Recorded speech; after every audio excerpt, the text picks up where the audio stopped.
It was a slow, rainy Thursday afternoon in the middle of October when Sophie, a 21-year-old waitress with tired shoes and a hopeful heart, wiped down the wooden counter of Maggie's Corner Café for the third time in an hour.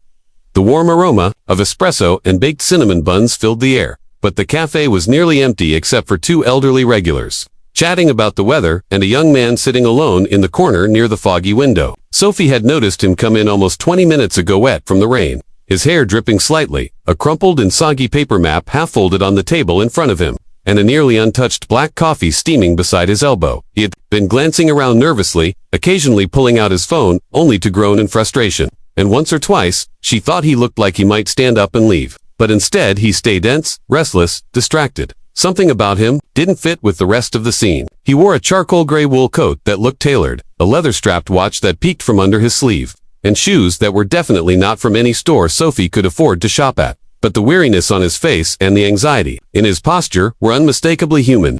Sophie, with her usual friendly curiosity, decided to approach. She carried a fresh pot of coffee and walked over, flashing her usual warm, disarming smile that always puts strangers at ease. "Need a refill on that coffee, or directions back to Earth?" she asked with a playful tilt of her head. The man looked up, startled, then surprised himself by chuckling softly, his face relaxing for the first time. "Actually, both might help," he said with a half-smile. "I think I've managed to get completely turned around." Sophie poured him a fresh cup and gently moved the soggy map to one side before sliding into the opposite seat. Uninvited but welcome nonetheless. "You new in town?" she asked. The man nodded, taking a grateful sip. Jack Collins. "Just moved here last week with my daughter. I was supposed to meet someone from her new school nearby, but I think I got the cafe wrong. And to top it off, my phone died." He held up the lifeless device. "Figures, right." Sophie didn't hesitate. "Let me help," she offered, pulling out her own phone and asking the name of the school. After a quick search, she discovered the school office's coffee meeting was supposed to happen at Cozy Grounds, a similarly named cafe 2 blocks down. "You're close," she reassured him, then added, "but your meeting started 15 minutes ago. You might want to hustle." Jack looked panicked. "I don't want to leave my stuff here, but I also don't want to be rude and late." Sophie stood up, taking charge. "Go, I'll keep your things safe. Promise, nobody's gonna mess with them. This place is like family." Jack paused, clearly touched by her kindness. "You don't even know me," he said quietly. Sophie shrugged. "You're a dad, and you look like you're trying your best. That's good enough for me." Jack stared at her a moment longer, then stood, grateful and impressed. "Thank you," he said sincerely, then disappeared into the rain. For the next hour, Sophie kept glancing at his corner table while serving the few remaining customers. And managing the counter, she couldn't help but wonder about him, who he was, what he did, what had brought him and his daughter here. She thought of how tired he looked, not physically, but emotionally, like someone who'd been carrying a weight alone for too long. And then, right when the rain slowed to a mist, Jack returned. He was drenched, but smiling, his expression lighter. He came straight to Sophie and thanked her with genuine warmth. "It went great. I got to meet her teacher, and she even stayed late for me. I owe you more than a coffee." He reached into his wallet, pulling out a $50. Sophie waved it off. "No way, just pay it forward. Someone else will need it." Jack stared at her name tag. "Sophie," he said slowly, like he was memorizing it. "I won't forget you." And with that, he left, the bell over the door jingling behind him.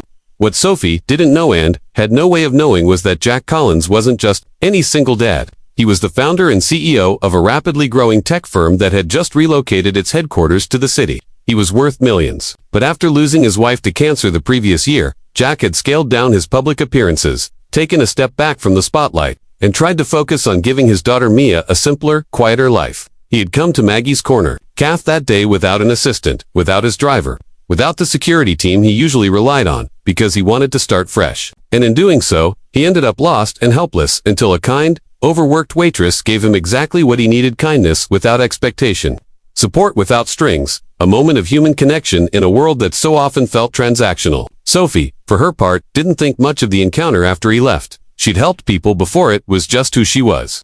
She'd grown up with little and worked hard every day. Her father had walked out when she was young, her mother worked double shifts, and Sophie had been working at Maggie's since she was 17 to save up for college classes she could barely afford. Life hadn't handed her many blessings, but she had decided a long time ago that if she could make someone's day a little brighter, she would. She didn't do it for recognition. She did it because she knew what it felt like to need help and find none. But for Jack, that moment lingered. That girl in the worn-out apron and messy ponytail had shown him more warmth and sincerity in 5 minutes than most people had in years. She hadn't asked for anything, not a selfie, Not a favor, not even a name. She just helped, and when he returned to his office, back to conference calls and financial reports and daily schedules, her kindness stayed with him like a bright light in a dim room. That night, as he tucked Mia into bed and told her about the friendly waitress who had saved his day, his daughter asked a simple question. "Can we see her again?" Jack smiled, brushing her hair aside. "I hope so," he said, and from that moment, the wheels in his mind began to turn. He didn't believe in fate or fairy tales, but he believed in gratitude, and he wasn't about to let a moment of real humanity go unnoticed. 2 weeks had passed since Sophie had last seen Jack Collins, and in that time, life at Maggie's Corner Café resumed its familiar pace, surly morning regulars asking for extra cream, college students typing away on sticky keyboards, and Sophie hustling between tables with a notepad in her hand and a smile on her face. She hadn't thought much about the stranger she helped that rainy afternoon, except when she passed by the corner table he had sat at, and occasionally when she caught herself staring out the window during a rare quiet moment.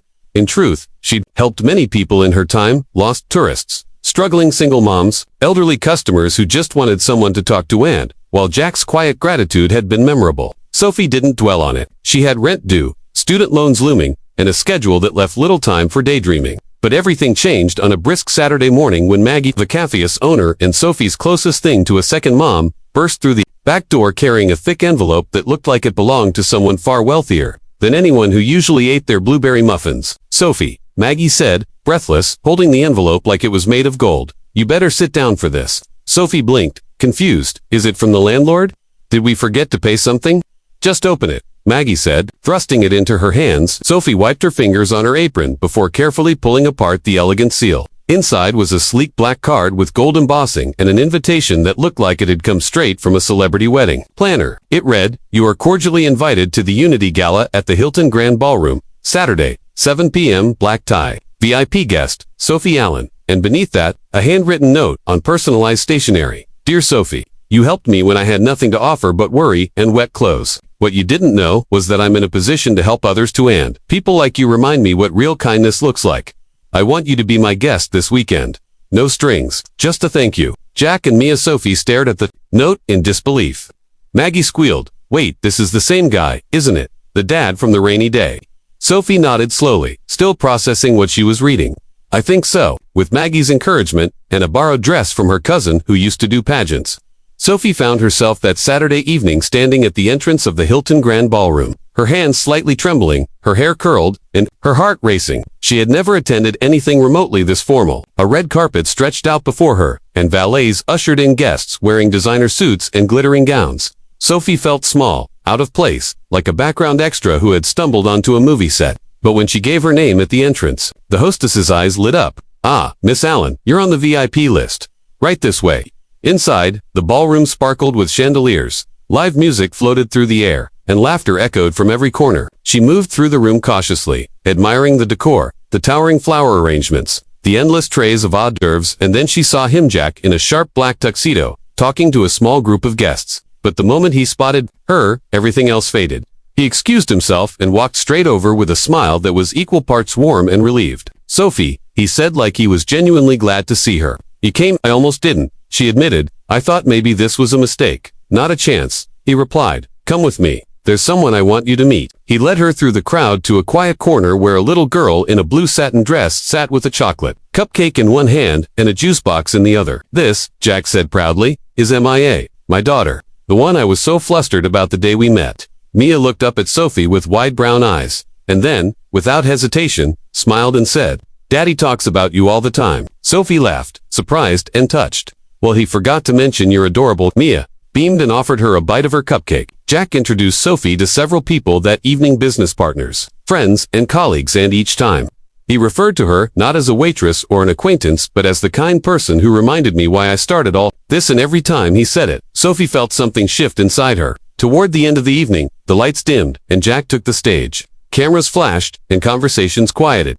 He stood in front of the microphone, confident but genuine, and began to speak. "Ladies and gentlemen," he said, "we gather here tonight to raise funds for causes that matter: education, opportunity, community. But I want to tell you a story. A couple of weeks ago, I was lost in a new city, stressed out, running late, and soaked from the rain. My phone was dead. My daughter was counting on me. And then, in a small corner cafe, someone helped me.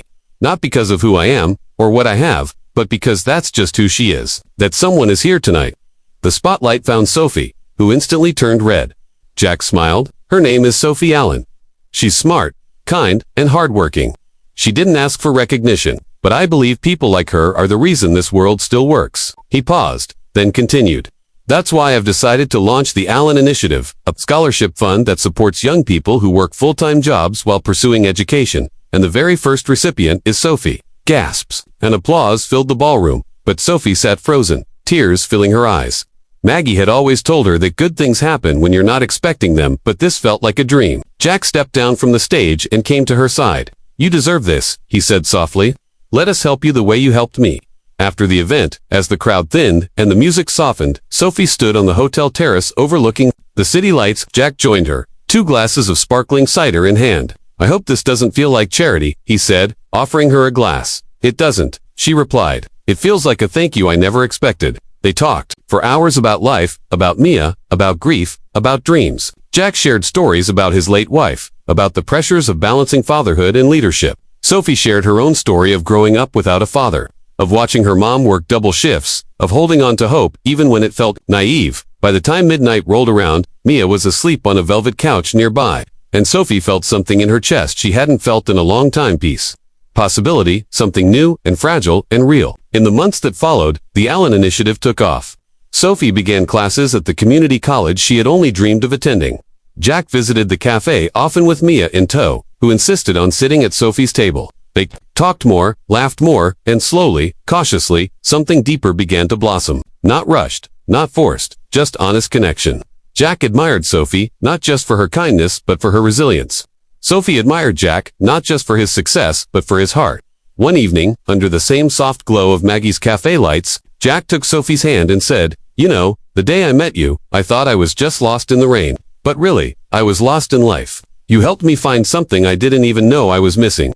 Sophie smiled, her fingers tightening. Around maybe we were both a little lost, she said, but look where we ended up. And as the cafe hummed quietly around them, and Mia doodled in the corner booth, the millionaire father and the kind-hearted waitress realized something that had nothing to do with wealth, status, or luck. That sometimes the smallest act of kindness can ripple through someone's life and come back to you in the most unexpected, beautiful ways. And sometimes, one rainy day can lead to the beginning of something that changes everything.